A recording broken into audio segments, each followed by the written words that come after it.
Today we got the first edition of Big Deke News Mailbag, where I take one of your comments and make it a topic for the day's show. And we kind of got some Steeler news that happened yesterday. Kinda. Let's get into it. Big Deke News. So the kind of Steeler news I was talking about was former Steeler corner Ahkello Witherspoon signed with the LA Rams yesterday. So there's that.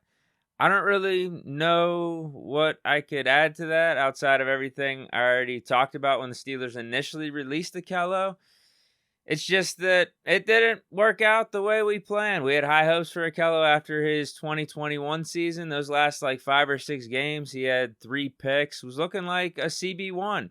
But it just didn't play out that way in 2022. You had injuries and just poor play out there. Combine that with his cap hit being $4 million for us for 2023.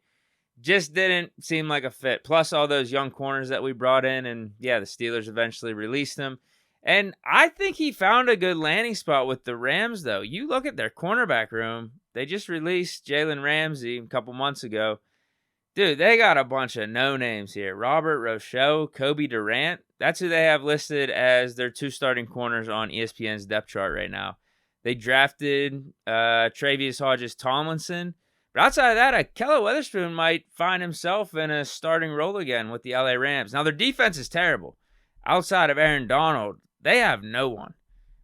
So I don't know if that's going to be a good thing or a bad thing for Ahkello and his tape. But yeah, best of luck to him. I think we do play the Rams this year. So best of luck to him outside of when you're playing the Steelers. But now to the mailbag. And I'm only going to do one of the comments you guys dropped in yesterday's video because there were a lot of good ones. And what I'm actually going to do for the month of July, I'm just going to take some of the comments that I have highlighted or screenshot and make topics for them for future videos if there is no Steeler news. So if you guys even want to, drop questions in today's video or any future videos. I'll mark the ones that I want to bring up. If there's no Steeler news for today, we'll make your comments the topics just like I am doing today. But this one is about number 18, Diontae Johnson. I think this was a really good question. At Jeff Hewitt, 2819 says, Deke, I feel like DJ is getting a bad rap with his drops. Could you post comparable stats with AB, Ward, Holmes, and Swan? It's not an easy task, but I know you can pull it off. When Deke talks, people listen. So for the names that he listed here, AB, Lynn Swan, Santonio Holmes, and Hines Ward, also obviously threw in Diontae Johnson, I gathered their stats for their first 4 seasons, particularly receptions, receiving yards, touchdowns, and also yards per game, and compared them here in this Excel spreadsheet. So for receptions, Diontae Johnson coming in at 340 is first out of these 5 names. For receiving yards, he has 3,646. That is second to Santonio Holmes, who had 3,835 yards in his first 4 seasons.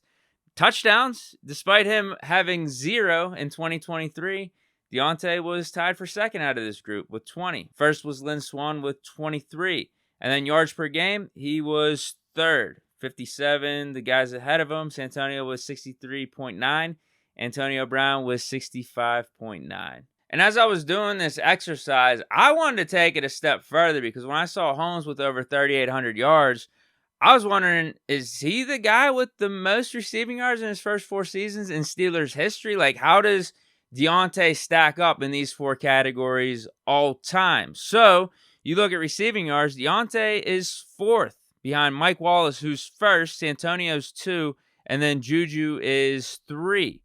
For receptions, Diontae Johnson remains first with 340. Juju and AB are in second and third. Then for receiving yards per game, AB is first, tied with Buddy Dial, actually, 65.9. Who the hell was Buddy Dial?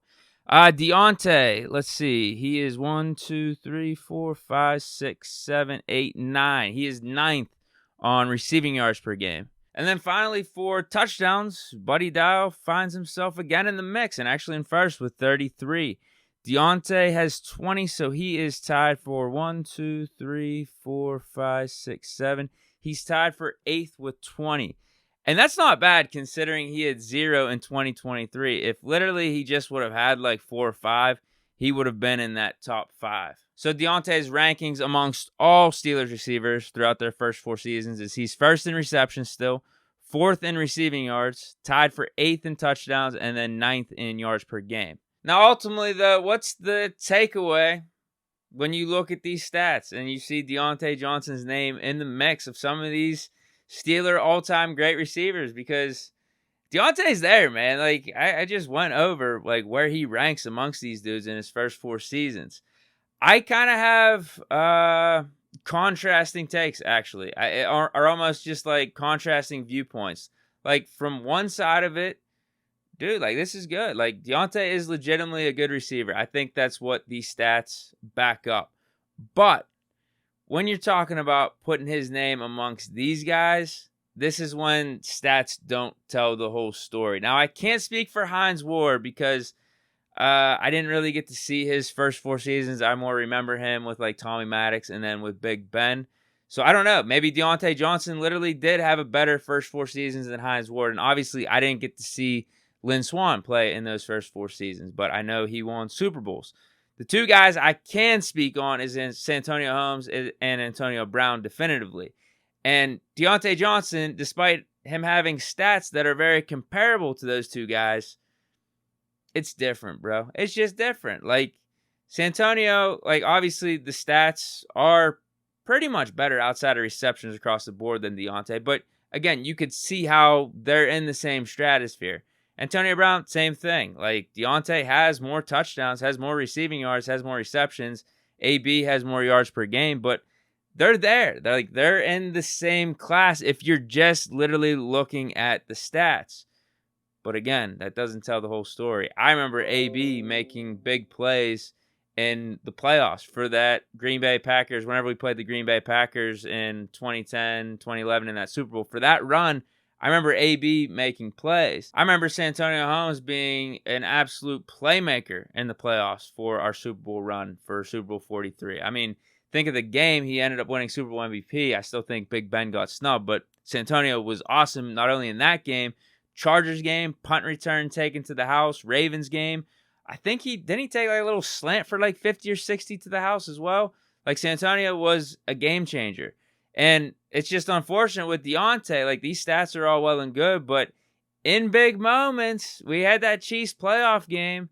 He had a couple slant passes thrown to him that, man, you make that catch, you could have taken it to the house. I just think he's had some ball security issues in some pretty bad moments throughout his career. A lot in 2020 throughout the regular season, but also I remember in that playoff game against the Chiefs. Now, again, going back to like the positive side of this, like, he's still early in his career. Like, you could change this. You could still flip the script throughout the rest of your career here.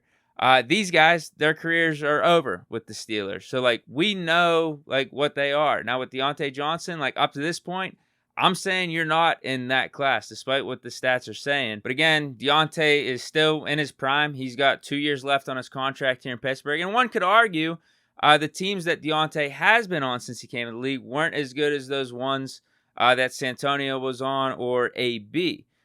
But I do think we are going to start getting to that level and hopefully making some deep playoff runs. And then it's like, okay, Diontae, flip the narrative here. But yeah, he's still a good receiver. There's no doubt about it. I like seeing these stats. It goes to show that I think he is worth the 17, 18 million that we gave him. It's just he hasn't proven to be a franchise receiver just yet, or wide receiver one that we can rely on, like an AB in his prime, like Santonio Holmes early in his career. But yeah, I think this was interesting, to say the least. Like, I'm a fan of Diontae. I thought last year was his best season. I think he's continually gotten better. I mean, literally every season he has improved.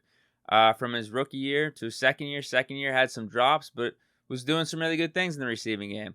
Limited the drops more in 2021. And I think last year, despite what the stats will say with the 0 touchdown, I think that was his best season, given the quarterback situation and how much we didn't pass compared to when we had Big Ben at quarterback. But yeah, no, I think this was good. I liked the comment, and that's why I was interested in checking out the stats and everything. But ultimately, I'm happy we have Diontae Johnson. I get bummed out like the rest of you that he dropped some drag routes or some of the easy ones. But he's still a really good receiver, and I think he is going to be critical to this offense, not only for this year, but hopefully in the years to come. Let me know what you guys think, though, about these stats. Was anything surprising to you? Has your opinion changed at all on Diontae Johnson after seeing some of these comparisons? But yeah, that's it. You could also let me know what your thoughts are on Ahkello signing with the Rams. You think he's going to have an opportunity to start out there? What's that going to look like? That's it for this edition of Big Deke News. Hope you guys enjoyed. Have a great weekend. Enjoy the 4th of July. I should be getting vids out hopefully like Sunday, Monday-ish. Yeah, despite that kind of getting in the 4th of July holiday range. And no, I should be able to get some vids out early next week. Probably not throughout the weekend, but stay tuned. Stay chilling, and peace.